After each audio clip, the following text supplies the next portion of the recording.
Vamos a presentarla a ella, Agustina Gervasoni, que ya está en su casa preparada. ¿Cómo andamos? ¿Bien? Bueno, no la escuchamos, Agustina, así que active el micrófono. Yo no los veo. Ahí está. Ahí está. ¿Cómo le va? Hay un temita de conexión. ¿Todo bien? Bien, gracias a Dios. Bueno, usted, bueno, vi que estuvo haciendo empanadas, muy bien.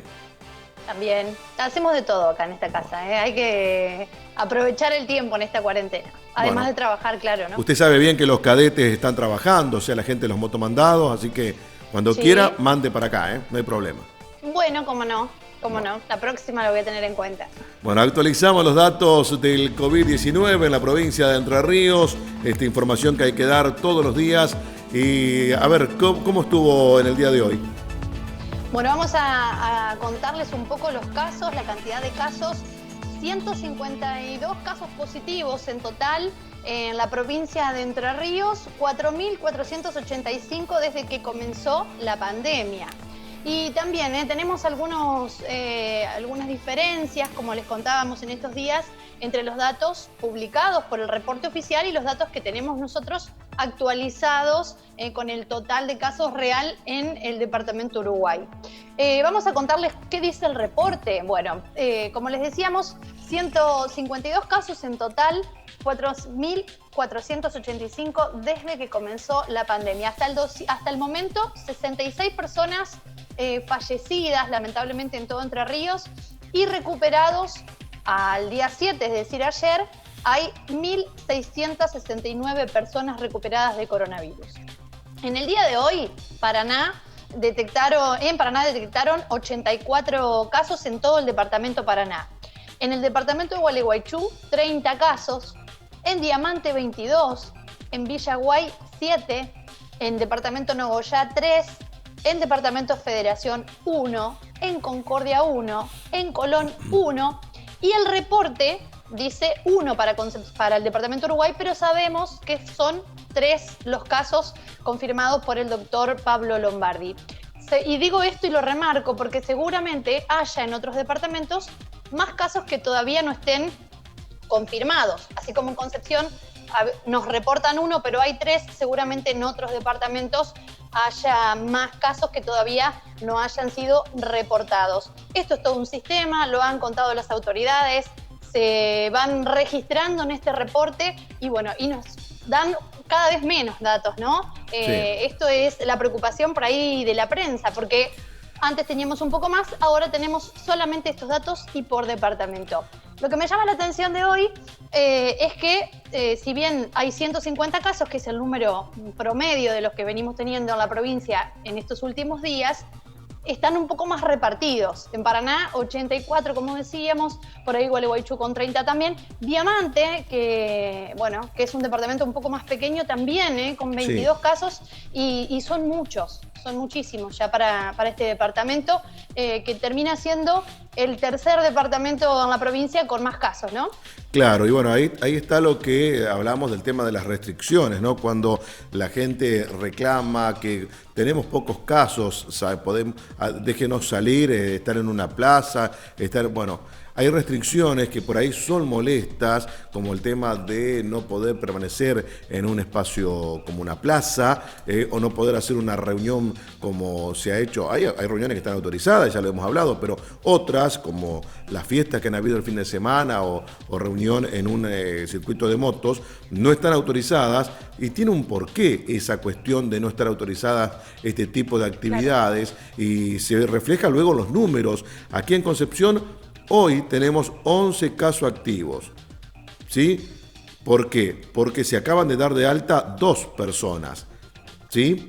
Y se suman los que ya comentaba recién Agustina, pero el número sigue siendo de 11 casos activos en nuestra ciudad. El número oficial, porque hay gente que lamentablemente le hace caso a las redes sociales. Lamentablemente en las redes sociales hay personas que quién sabe con qué intención comentan y aseguran cosas que ni a ellos les consta, lamentablemente, porque cuando uno le pide un dato concreto, un papel oficial, un documento oficial, no lo tienen. Entonces, asustan al vecino. No hay que asustarse, hay que estar prevenidos, esta es la cuestión. 11 casos activos hoy en Concepción del Uruguay. En la semana pasada hubo algunos inconvenientes, como ayer yo le remarcaba el caso de esta nena de 4 años que había dado positivo en Concordia y luego se hizo nuevamente el testeo y dio negativo. Bueno, la semana pasada hubo muchos casos de falsos positivos. Hoy el intendente de Concordia hizo declaraciones donde hay 32 casos en Concordia que van a ser reevaluados porque para ellos fueron falsos positivos. Así que son 32 los que se están nuevamente analizando, testeando una vez más para ver si realmente dieron positivo o negativos al test de coronavirus. Pero bien, concretamente, información oficial, 11 casos activos en nuestra ciudad, en Concepción del Uruguay. Bien, y quien confirma toda esta información es el doctor Pablo Lombardi, que confirmó, como decíamos, estos 11 casos activos, pero también declaró que lo preocupante en este momento son esos casos que no está determinado su nexo epidemiológico. Ayer a la tarde hemos tenido el resultado de los hisopados que se hicieron durante el fin de semana, el sábado y el domingo, y unos pendientes que estaban desde el viernes. Y hemos hecho diagnóstico de 3 convecinos que se han diagnosticado, ¿no es cierto?, con coronavirus. 2 de ellos pertenecen o son convecinos de nuestra ciudad, acá de Concepción del Uruguay, y el caso restante es de la localidad de Basavilbaso. El señor de Basavilbaso es una persona mayor que está internado en este momento en el Hospital Sagrado Corazón de esa localidad. Uh-huh. Cursando enfermedad moderada, y los 2 casos que hemos diagnosticado en nuestra ciudad están los 2 en buen estado general, con síntomas mínimos. Uno de ellos es contacto estrecho de un paciente que ya habíamos diagnosticado como COVID, y el otro caso estamos en este momento investigando todo el nexo epidemiológico y los contactos que han tenido. Hablábamos hace un par de días, ¿no?, que preocupaba cómo venía subiendo la curva de contagios, pero esto acá en Concepción ahora es como que se cortó un poco, corregime vos, a ver, en lo que tiene que ver con esta situación que se ve en otras localidades, por ejemplo en Paraná, en Gualeguaychú, que los contagios son más masivos. Mira, si bien es notorio, ¿no es cierto?, que la situación nuestra es mucho más halagüeña que lo que le está pasando a Paraná y a Gualeguaychú, en donde hay claramente circulación viral. Lo que a nosotros nos está preocupando es que no hemos tenido un crecimiento exponencial de casos en cuanto al diagnóstico, pero nos preocupa que vamos teniendo varios casos que se van presentando en forma aislada, sin conexión con los otros casos. Claro. Y nos está costando en algunos de los casos conseguir claramente cuál es el nexo epidemiológico por el cual se han contagiado. Estamos a la pesquisa de estos contactos nuevos que pueden ir apareciendo, pero creo que esta situación nuestra que tenemos en cuanto a que no tenemos tantos casos no nos tiene que llevar como comunidad a relajarnos en cuanto a los cuidados, porque la realidad que nos preocupa es eso, que están apareciendo casos que no tienen que ver unos con otros, y no queremos que esta situación se vuelva como le pasó a las ciudades vecinas, ¿no es cierto? Claro. Ahora, ¿no se sabe el nexo porque el afectado no da información o por qué cuestión? Bueno, en realidad lo que estamos investigando ahora en el transcurso de la mañana, ¿no es cierto?, es a partir del caso positivo empezar a ver los convivientes con qué es lo que han hecho, con quién han estado, y a su vez tratar de investigar uno por uno las posibilidades que puedan haber motivado que estos pacientes se terminen contagiando. Es un trabajo que nos lleva bastante tiempo, que no lo tenemos cerrado todavía. Bien, bien. ¿Qué es lo que te preocupa más cuando, por ejemplo, los fines de semana, ¿no? Uno ve gente en los parques, ve gente que se reúne en fiestas, o ve, por ejemplo, colas interminables de vecinos ingresando a Concepción del Uruguay? ¿Estas situaciones te preocupan? Y sí, preocupan obviamente. La realidad es que esto está demostrado que si hay conglomeración de personas y no se toman los cuidados básicos que se vienen insistiendo hace mucho tiempo, el distanciamiento social, el uso de tapabocas o barbijos, el no compartir elementos comunes como puede ser el mate en la zona nuestra, si no respetamos estas cuestiones básicas vamos a tener problemas seguros. Es cuestión de tiempo nada más. A ver, yo también me pongo en el lugar de todos, porque yo también estoy cansado de estos 6 meses que llevamos con todas las medidas que se han tomado y uno le gusta disfrutar de otras cosas y hacerlo, pero creo que lo que tenemos que hacer todos es hacerlo con responsabilidad. Y depende mucho de nosotros, no tenemos que estar esperando que alguien nos venga, nos diga, nos marque pautas, nos rete, nos multe, porque es casi imposible en una ciudad como la nuestra tener un control tan férreo y tan puntilloso. Creo que nosotros tenemos que asumir la responsabilidad, las libertades que tenemos, cuidarlas, hacer las cosas con responsabilidad, porque es la manera que tenemos en forma concreta de evitar que esto tome una escalada que no queremos que llegue.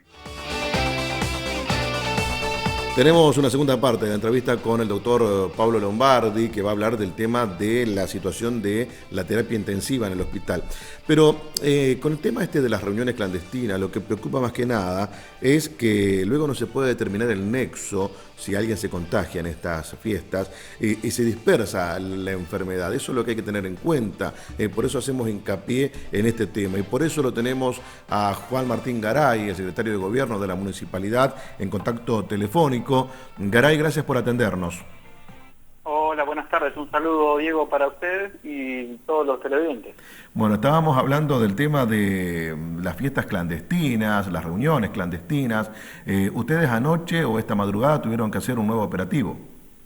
Así es, Policía de Entre Ríos acude al llamado de unos vecinos que daban cuenta de una situación que se había generado. A raíz de eso también, por ruidos molestos, personal de Guardia Urbana, dependiente de la Dirección de Seguridad, a mi cargo con esta secretaría, bueno, también acude a dicho lugar y bueno, se interviene. 16 personas que estaban reunidas, manteniendo un encuentro, lo que no está permitido, es decir, bajo la modalidad de fiesta, pero no tanto así una fiesta, sino un encuentro no con música elevada y además no guardando los recaudos del caso. Claro. Es decir, lo que preocupa en estos casos es la cantidad de gente que se reúne en un lugar o en un espacio pequeño, ¿no? 16 personas en este caso. Sí, exactamente. Las reuniones sociales y o familiares siguen no estando permitidas, a excepción, como en el nuevo decreto que establece, pudiéndose realizar en un ámbito abierto, es decir, la del aire libre. Bien. Pero con un límite de 10 personas y siendo familiares, ¿me explico? Claro. No reuniones sociales. Esto porque es como bien hablaba y como expresa el director del hospital, Pablo Lombardi, para evitar el hecho de la conglomeración y la reunión de personas que vienen de diferentes puntos, ya sea desde la misma ciudad o de diferentes lugares, y que confluyan en un mismo ámbito, no pudiendo luego, si ocurre algo con una positividad para coronavirus, determinar los nexos, ¿me explico? Claro. Es hacia el resguardo, eso. Yo creo que va por el lado, como bien decía Pablo, es el hecho del cuidado, la responsabilidad social. Ya llevamos 6 meses, todos creo que damos por conocidos las medidas que debemos tener, el uso de tapabocas, la distancia social, la higiene personal. Yo creo que si va por ese lado se hace más fácil y llevadero esto y no tenemos que tener situaciones innecesarias o no queridas en materia de contagio, ¿no es cierto? En el caso puntual aquí en 14 de Julio y Boulevard Irigoyen, si mal no equivoco la dirección, el propietario del lugar es de Gualeguaychú aparentemente. Bueno, son diferentes situaciones que desde la Policía de Entre Ríos se le dio curso a lo que es intervención a la justicia, por nuestra parte la actuación que corresponda y según me indicaba el jefe de policía estaban en las averiguaciones correspondientes para sumar en lo que es la investigación de estas cuestiones. Y sí, cuando ocurren estas situaciones se evidencian otras que llaman la atención de la falta de responsabilidad social. No solamente por las personas en sí, que genera un impacto negativo en ellos, en la salud de ellos, sino por el resto, tanto la mía, la de ustedes, la de los televidentes, es decir, en esto nos va la vida o el bienestar de todos, ¿me explico? Juan Martín, ¿qué pasa luego de esto? ¿Ustedes labran un acta? ¿Esta acta dónde se eleva? O sea, ¿hay alguna consecuencia por estas cuestiones o no?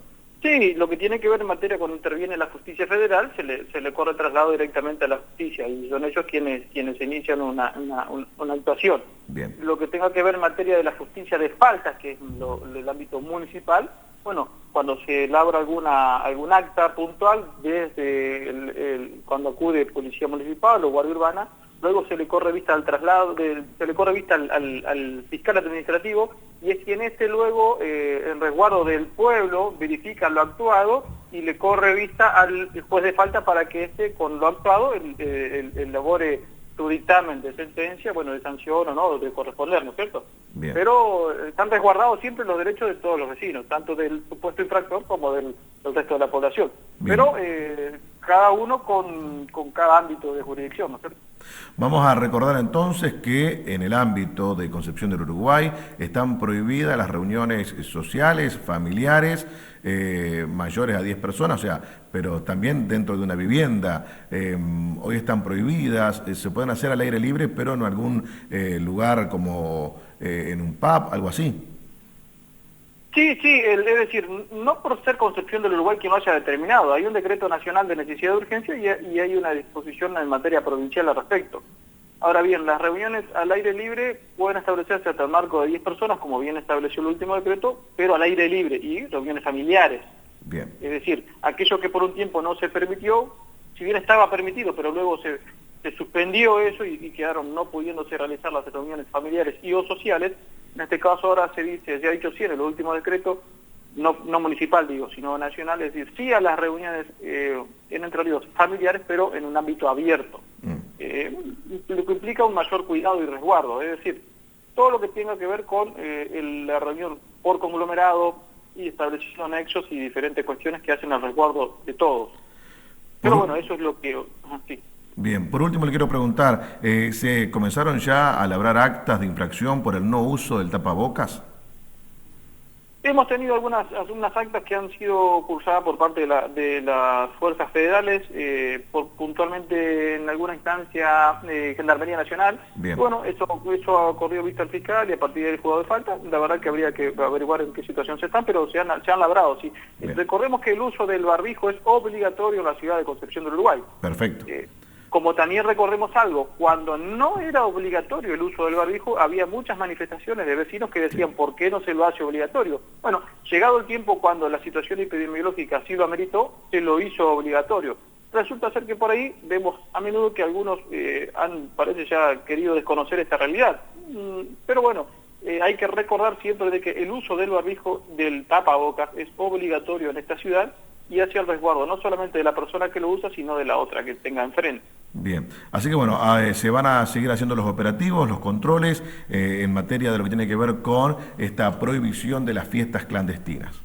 Sí, no solamente de eso, sino cualquier cuestión que tenga que ver con infringir la normativa vigente que hace el cuidado de la salud pública de todos los vecinos. Bien. Estamos trabajando mancomunadamente con las fuerzas nacionales de seguridad, con Asiento Ciudad, y naturalmente con la Policía de Entre Ríos y con la División de Operaciones. Es decir, es un trabajo mancomunado que se hace desde nuestra Dirección de Seguridad Ciudadana a cargo del doctor Ando.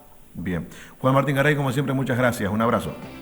No, el agradecido soy yo y bueno, recuerden por favor cuidarse, nos va la vida en esto y cuidarse entre todos implica cuidar cada uno para el mejor beneficio de la ciudad. Muy bien. Bien, el secretario de Gobierno de la Municipalidad, Juan Martín Garay, bueno, esta madrugada una nueva reunión, más de 16 personas en un lugar pequeño allí, y bueno, sí, el dato que tenemos, que nos han pasado también los colegas, el propietario del lugar, oriundo de Gualeguaychú, ¿sí? Que seguramente ahora, como decía Garay, es materia de investigación por parte de la Policía de Entre Ríos. Seguimos, Agustina, con la información. Exactamente, vamos a compartir ahora la segunda parte de la entrevista que realizábamos con el doctor Pablo Lombardi. Le preguntamos acerca de la capacidad que tiene el hospital, cuántas camas hay en terapia intensiva. Y nosotros tenemos una tasa de ocupación de las unidades críticas nuestras acá del hospital, entre unidad coronaria y terapia intensiva, que ronda alrededor del 50% más o menos, dependiendo los días y dependiendo de las actividades que hayan y obviamente de la patología que tiene la gente.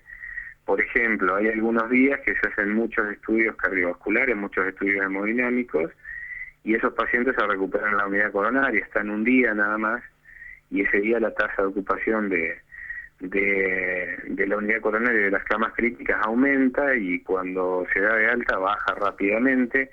En realidad no estamos en un momento, sí, me pareció un poco alarmista el artículo ese que salió en un diario. No estamos en ese nivel de ocupación crítico ni en el medio privado ni en el medio público, ¿no?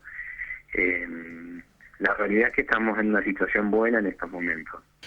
Con el tema plasma, ¿vienen bien? ¿La gente está donando? Sí, no tenemos un banco extraordinariamente grande, producto que tampoco hemos tenido tantos pacientes que por suerte se han contagiado, ¿no es cierto?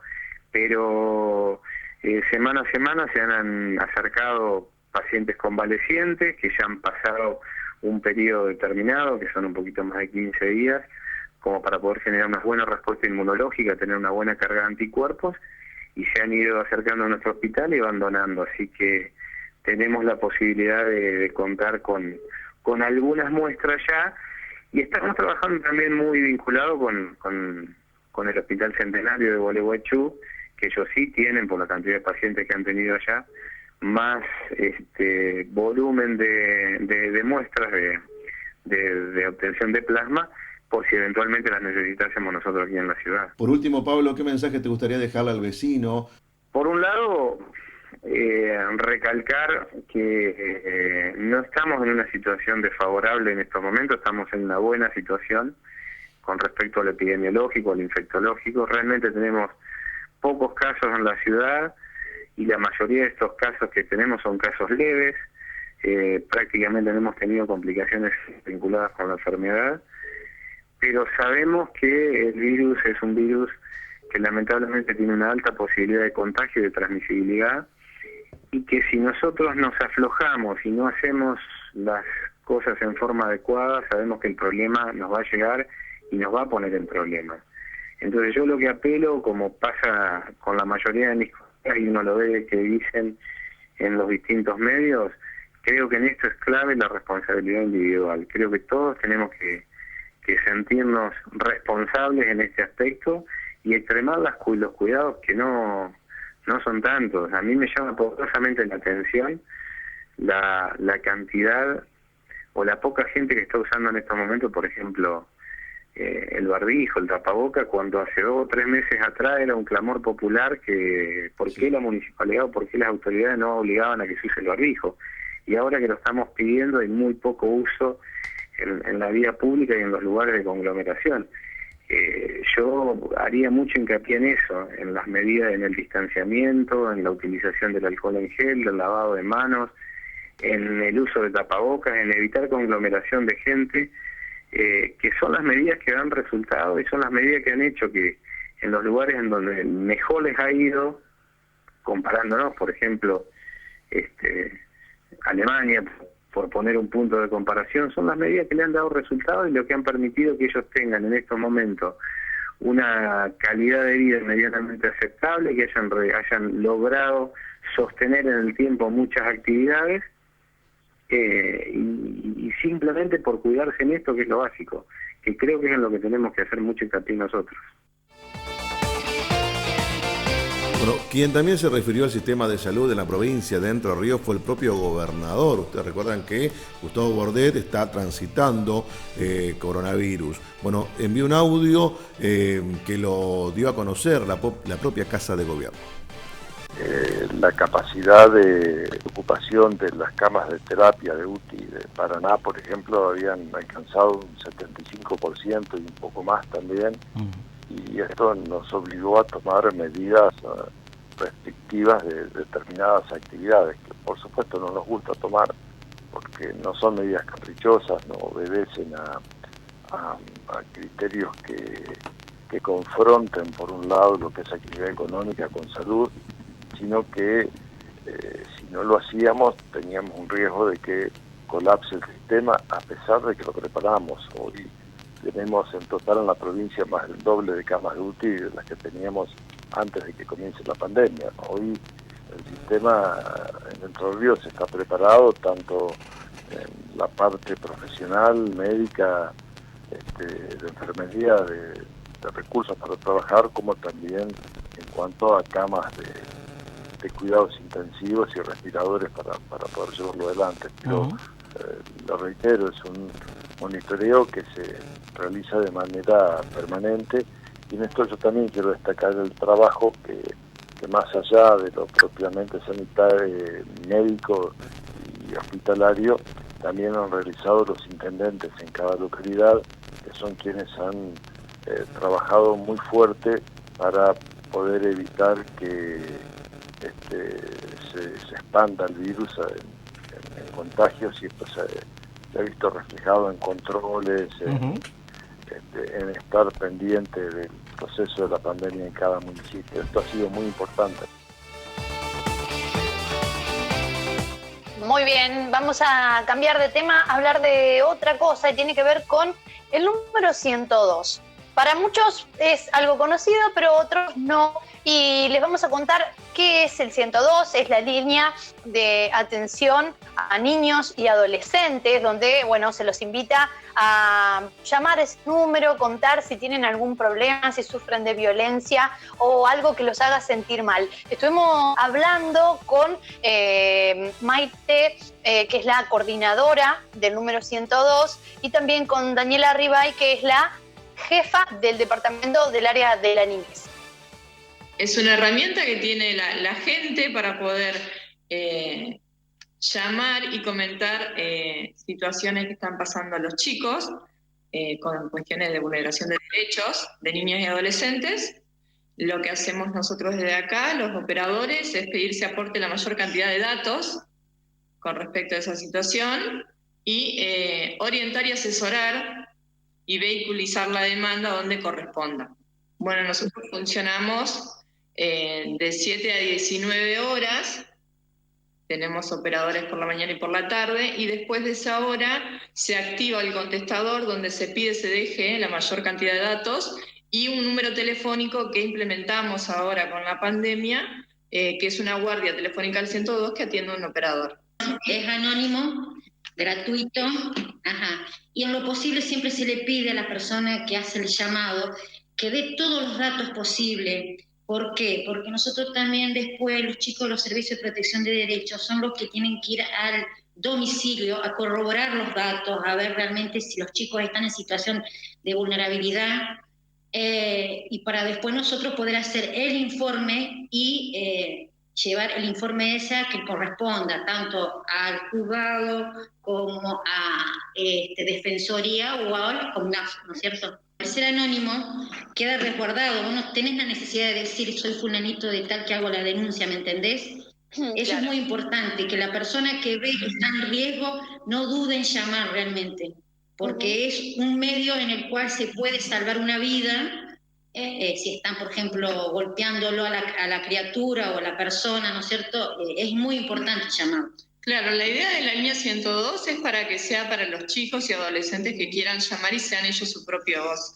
No solamente con cuestiones que le están pasando, sino que deseen ellos contar, y que sea una línea de intercambio con ellos continua. Obviamente los llamados siempre son de adultos, son familiares o vecinos, como es anónimo nosotros no identificamos a las personas, y a veces hasta las instituciones, también escuelas, por ejemplo, nos llaman donde ellos detectan alguna vulneración de derechos de los chicos, y lo que le pedimos es esto, que aporte la mayor cantidad de datos.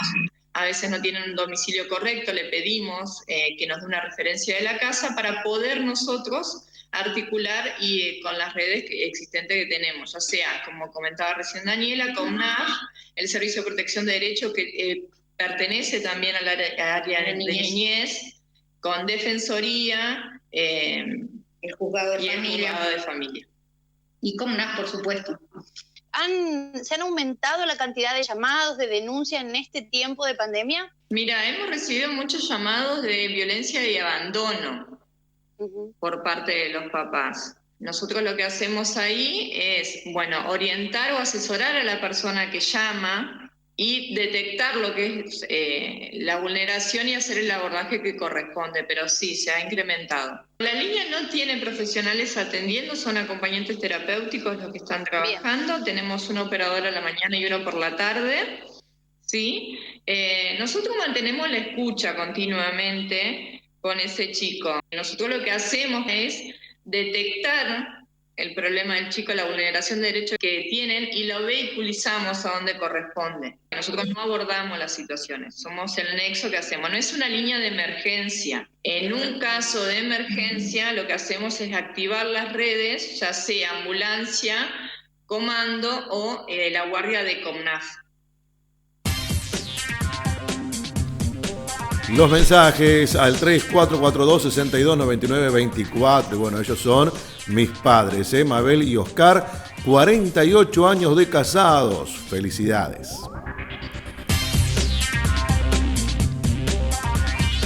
Bueno, aquí en calle Pública 52, número 2121, allí en el barrio 55 Viviendas, los vecinos piden la reparación de esta luminaria del alumbrado público que hace años que no funciona. Antes la excusa era que porque ahí había un árbol, un álamo, que fue cortado hace poco, porque bueno, no se podía aparentemente reparar el alumbrado porque estaba el árbol. Ahora el árbol no está y ya hace un par de meses que fue retirado y tampoco se ha reparado la luminaria. Calle Pública 52 al 2121.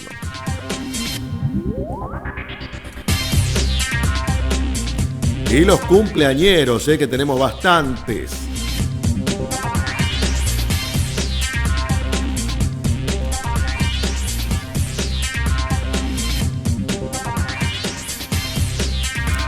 Aquí es Alberdi, entre 23 y 24 del Oeste, la zona del barrio Las Mandarinas.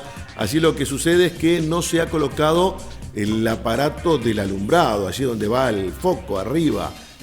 Por eso no hay luz en esa zona, no hay alumbrado público en Alberdi, entre 23 y 24 del Oeste.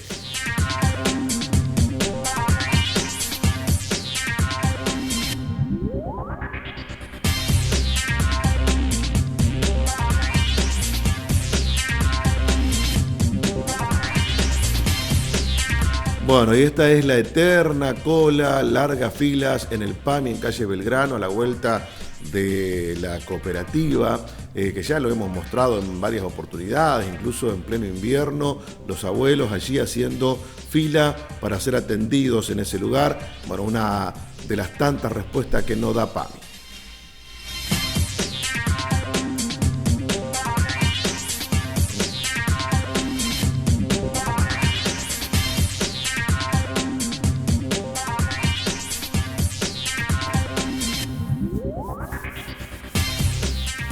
Bueno, PAMI sí dio respuesta a Ulma. Ustedes recuerdan que hicimos una entrevista con Ulma la semana pasada, donde ella contaba lo que le había pasado al transitar el cáncer, que bueno, no le habían dado la cobertura correspondiente, pero gente de PAMI se comunicó con Ulma y ya esto ha sido solucionado. Así que creo que esto de la fila al aire libre, ahí a la intemperie, también se puede resolver de alguna manera. Mañana volverá a funcionar, de no mediar ningún inconveniente, el juzgado de falta de la municipalidad, que ustedes recuerdan que ayer informábamos que había sido cerrado preventivamente ante algún caso sospechoso, bueno, de coronavirus. Bueno, afortunadamente dieron negativos esos hisopados, así que mañana miércoles, de no mediar ningún otro inconveniente, comenzaría a funcionar nuevamente el juzgado de faltas en la municipalidad. La pausa, antes nos informamos de las noticias de la Universidad de Concepción del Uruguay y ya regresamos con más.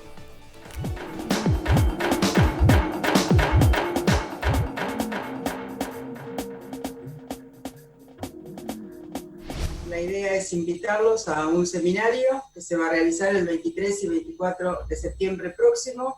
Es un seminario virtual que se brindará por el canal de YouTube de la Estación Experimental del INTA de Concepción del Uruguay. El seminario tiene como objetivo promover y estimular la conformación de un paisaje productivo a nivel urbano y periurbano. Está organizado por la Cátedra de la arquitecta Falibene, la Cátedra de Urbanismo de la Facultad de Arquitectura de la Universidad de Concepción del Uruguay y el INTA de Concepción. Son 2 jornadas. Durante la primera jornada, nuestra idea es presentar un marco teórico de la importancia de de la instalación de estos predios para la producción de alimentos y en una segunda instancia contarles algunas experiencias a nivel regional que resultaron exitosas. Los espacios productivos destinados a la producción de alimentos de calidad, como puede ser frutas y verduras principalmente, destinadas en principio al consumo de la propia familia y en espacios un poquito más amplios para la producción de alimentos destinados a la venta en el mercado local. Los beneficios directos de contar con estos alimentos sanos, frescos, son múltiples. En principio, para la salud humana, en ese sentido contamos con la participación de la licenciada Moneda, quien nos va a contar cuál es la ventaja, lo bueno que es consumir frutas y verduras frescas, producidas agroecológicamente. Esto quiere decir sin la intervención de síntesis química, es decir, sin los agroquímicos con los cuales se producen los alimentos a gran escala. Habrá experiencias relacionadas a una huerta comunitaria que se viene desarrollando en Santa Anita, cercano a nuestra localidad, o lo que es la apicultura en el delta entrerriano, o la producción de nueces pecan. En fin, tenemos una variedad de experiencias como para estimular, como les decía, la instalación de estos espacios que nos permitirán mejorar nuestra calidad de vida. Existen experiencias muy interesantes en la localidad de Colón o en la localidad de Villaguay, en cuya bordura se producen alimentos y se venden en el mercado local. Aspiramos a que en nuestra localidad podamos concretar estas experiencias y poder contar realmente con mercados que se pueda acceder fácilmente. No me queda mucho más que invitarlos para el 23 y el 24. El acceso es libre, vamos a estar difundiendo cómo pueden acceder a su participación y los esperamos.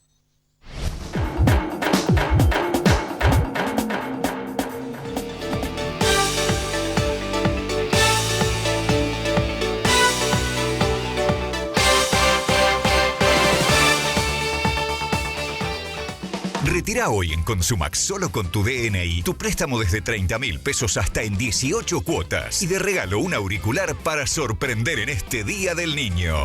Consumax, contá con nosotros.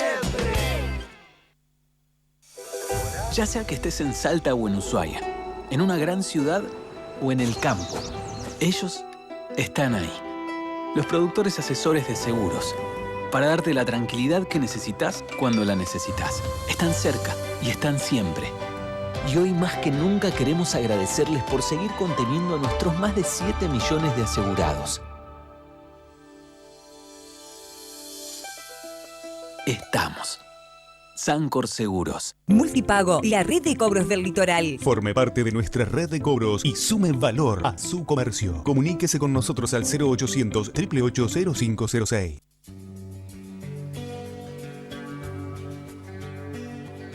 Usar barbijo es muestra de respeto mutuo. La municipalidad recuerda el hábito y uso obligatorio de barbijos y el distanciamiento social. Recordá ventilar los espacios. No compartir mate y utensilios. Está prohibido concurrir a los espacios, parques y plazas públicas. Y sobre todo, tu conducta debe ser siempre responsable. Cuidarte es cuidarnos. Es un mensaje de la Municipalidad de Concepción del Uruguay.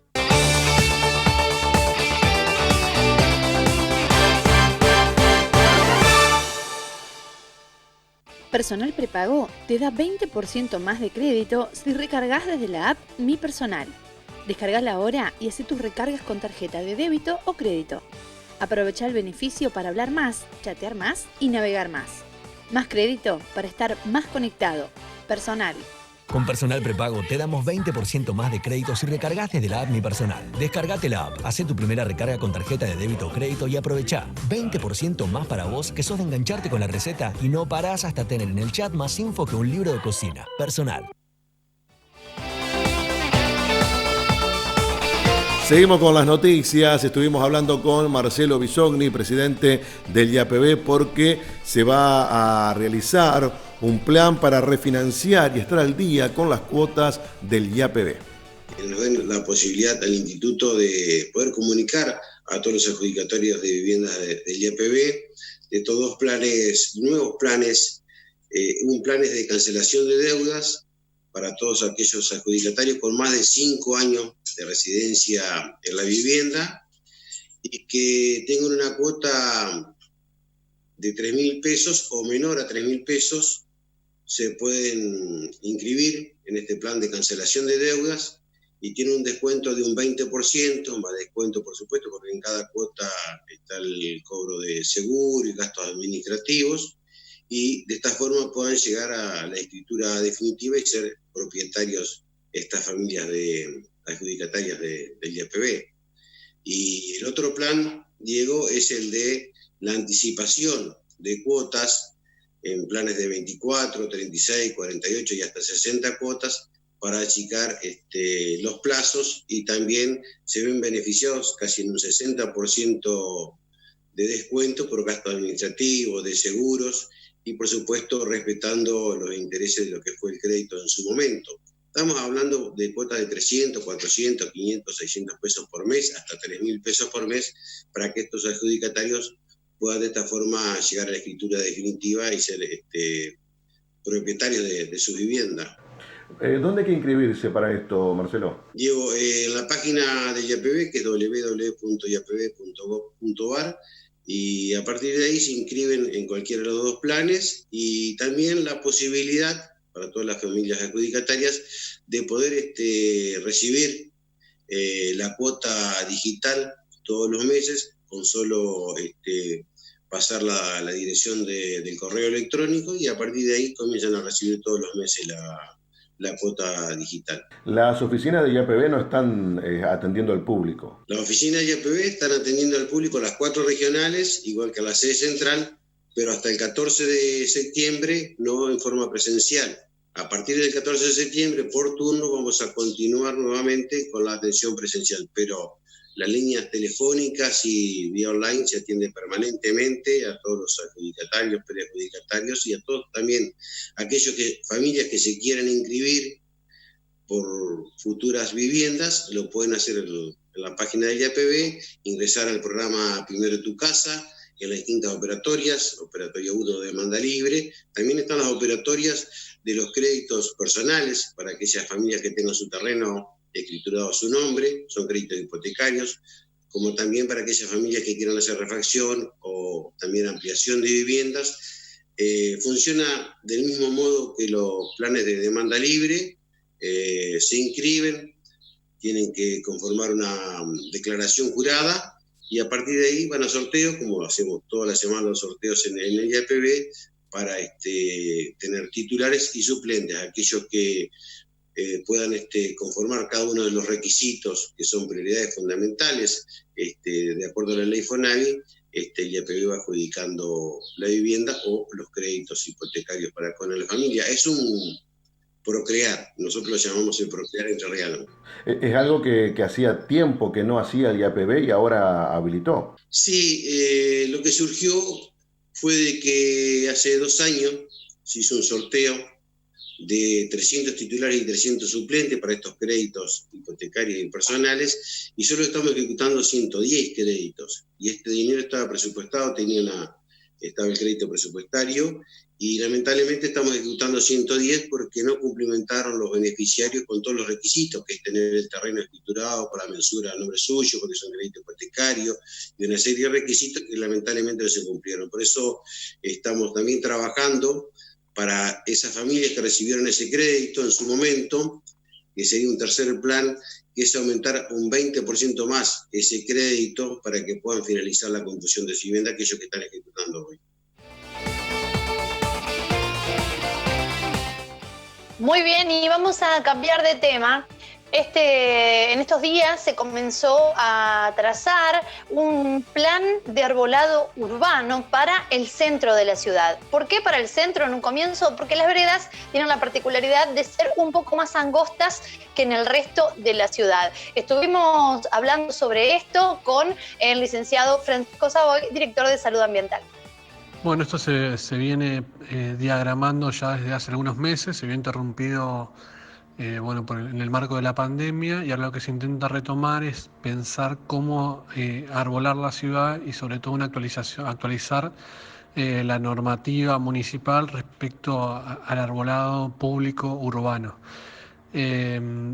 Nosotros estamos trabajando también con colaboración de una persona del municipio de la ciudad de Rosario, que tiene una amplia trayectoria en la materia del arbolado urbano, que necesitamos, si se quiere, consensuar algunos conceptos por las particularidades que tiene nuestra ciudad, sobre todo en el casco o en el centro, en donde las veredas son muy angostas y esto requiere de algunas soluciones muy técnicas a implementar para no tener problemas en el futuro con las raíces levantando veredas o teniendo problemas con las propiedades o con los diferentes servicios, por ejemplo el gas, que suelen ser subterráneos, digamos. Entonces, en este sentido, se está trabajando en la actualización de las especies que puede haber, que se podrían plantar para cada vereda y sobre todo el tipo de plantación, y para eso se buscó un diseño pensando en un protector de raíces y en una estructura de cazuela. Y decidimos empezar por unas 40, 50 manzanas que ya se tenían relevadas previamente de un censo que se hizo también en conjunto, sobre todo con la Universidad de Concepción de Uruguay. Y se marcaron algunos puntos tentativos en donde se podría empezar a avanzar con el plantado o la plantación de estos árboles en el contexto urbano con especies nativas sobre todo. Y lo que justamente busca la normativa es diferenciar para cada tipo de vereda y para cada ancho de esa vereda qué especie se puede plantar y cuál no, justamente para mantener las condiciones de las veredas y la estructura física, digamos, de las viviendas sobre todo, más allá de una cuestión paisajística. En un principio, el arbolado en estas manzanas que se eligieron lo va a suministrar el municipio y se va a hacer cargo también de la obra civil. La idea es que después los vecinos de otros barrios que quizás van a ser alcanzados por este plan, pero dentro de un tiempo puedan plantar el árbol siguiendo justamente la normativa y en comunicación con el municipio y con la autorización del municipio para realizar esa intervención en las veredas sobre todo. La idea de la demarcación que nosotros hicimos es solo de plantación de árboles nuevos. En algunos casos se puede dar que se hayan cortado el árbol y haya quedado una parte del ejemplar sin extraerse, pero esta etapa, podríamos llamarle, es solo para árboles nuevos.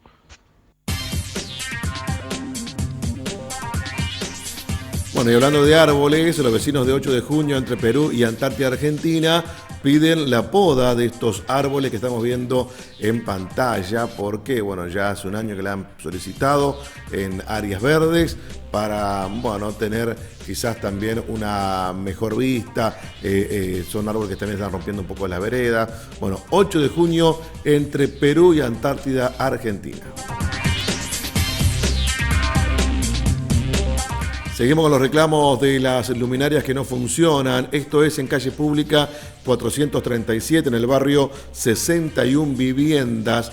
También, están rotas las luminarias, en algunos casos hay nidos de pájaros dentro y dificultan la iluminación. Calle Pública 437, barrio 61 Viviendas.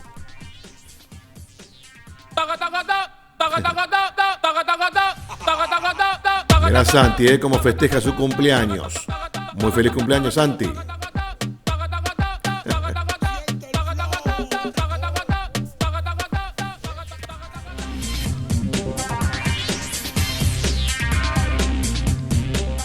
Hacemos una pausa cortita, rapidito, y ya regresamos con más noticias.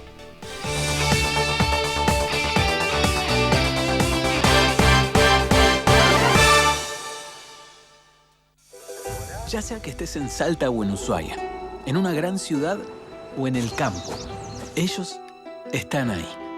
Los productores asesores de seguros, para darte la tranquilidad que necesitas cuando la necesitas. Están cerca y están siempre. Y hoy más que nunca queremos agradecerles por seguir conteniendo a nuestros más de 7 millones de asegurados.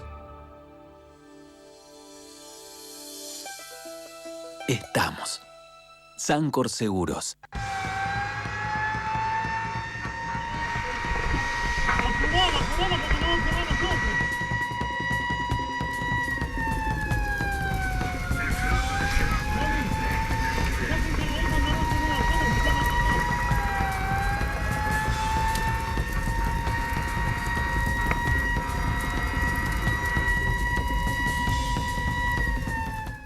Retira hoy en Consumax solo con tu DNI tu préstamo desde 30.000 pesos hasta en 18 cuotas y de regalo un auricular para sorprender en este Día del Niño. Consumax, contá con nosotros. Destacados de la semana. La provincia trabaja en el fortalecimiento de la industria. Con el objetivo de restablecer el total de la actividad industrial, el gobierno provincial aplicó estrictos protocolos sanitarios para preservar la salud de los trabajadores. A través de programas de asistencia técnica y financiera, se logró una reactivación de aquellos rubros afectados por la pandemia. Bordet reiteró que se continuará priorizando la salud de los entrerrianos. El gobernador enfatizó en la necesidad de reducir la circulación de personas para evitar los contagios por COVID-19. En ese marco, explicó que la provincia viene invirtiendo recursos en el sistema de salud para afrontar la pandemia. Nos hemos preparado durante todo este tiempo y hemos duplicado el número de camas y también de respiradores en nuestros centros asistenciales. Siempre, como lo hemos hecho desde el comienzo de la pandemia, vamos a anteponer a cualquier cosa la salud de la población. Primero Entre Ríos, primero vos, Gobierno de Entre Ríos.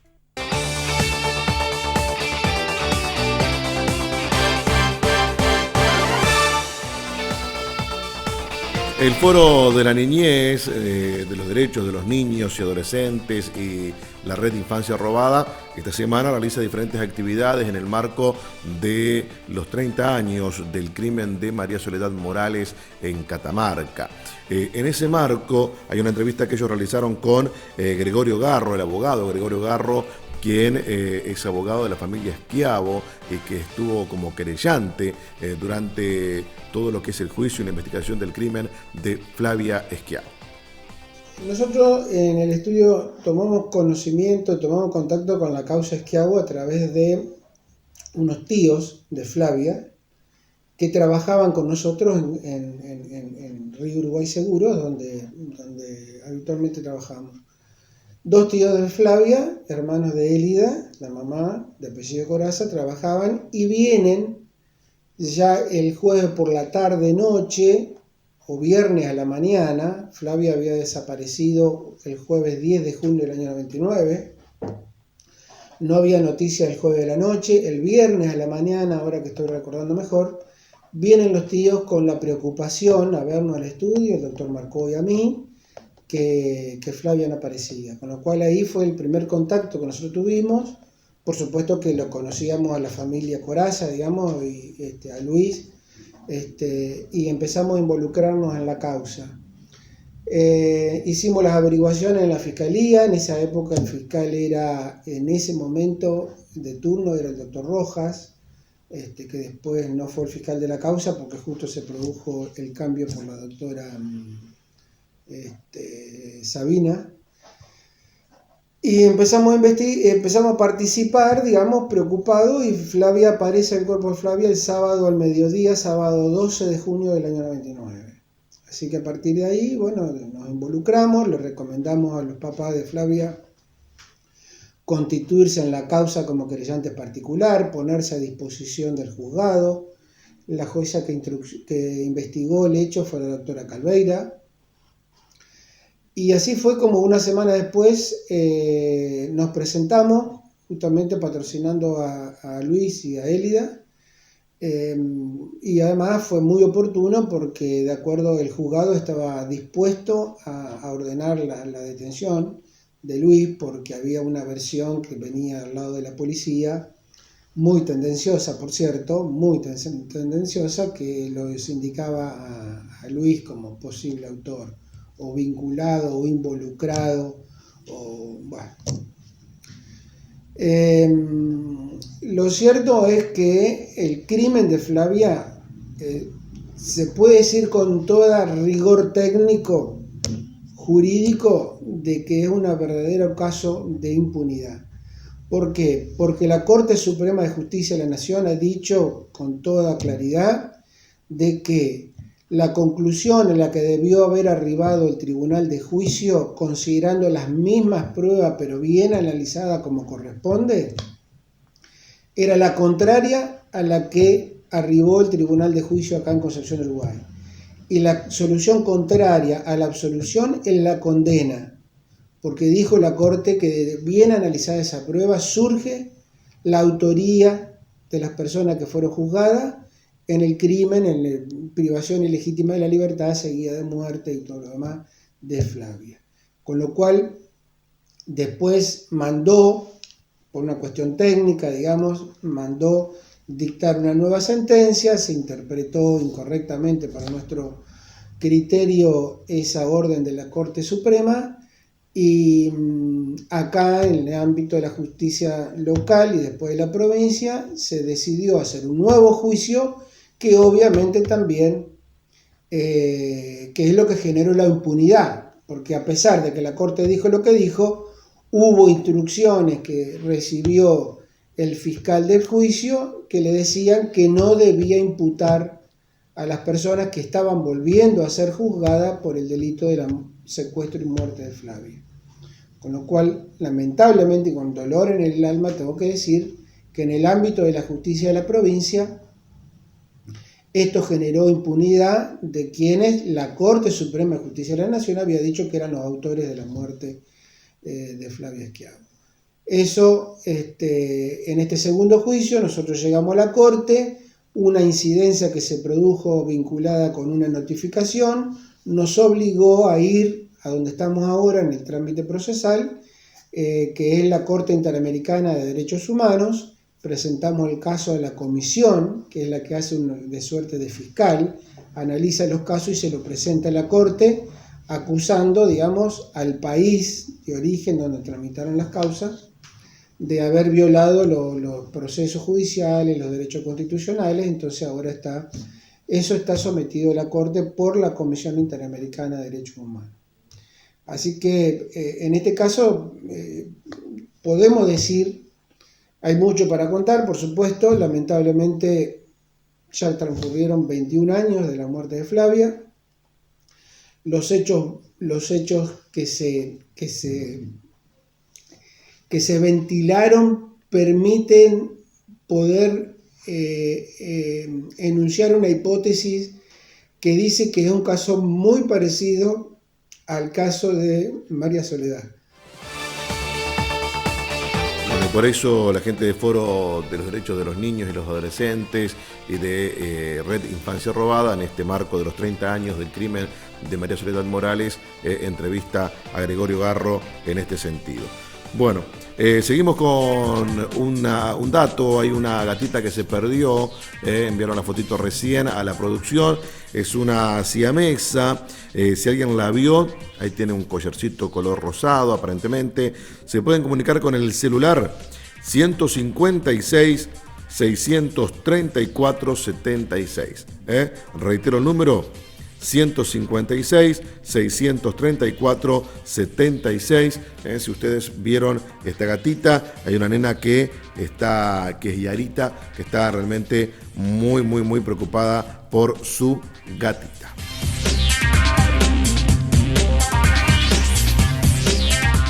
Y nos tenemos que ir ya, Agustina, hasta mañana. Bueno, nos despedimos, muchas gracias por acompañarnos y lamentablemente nos vamos hasta mañana. Seguiremos compartiendo toda la información.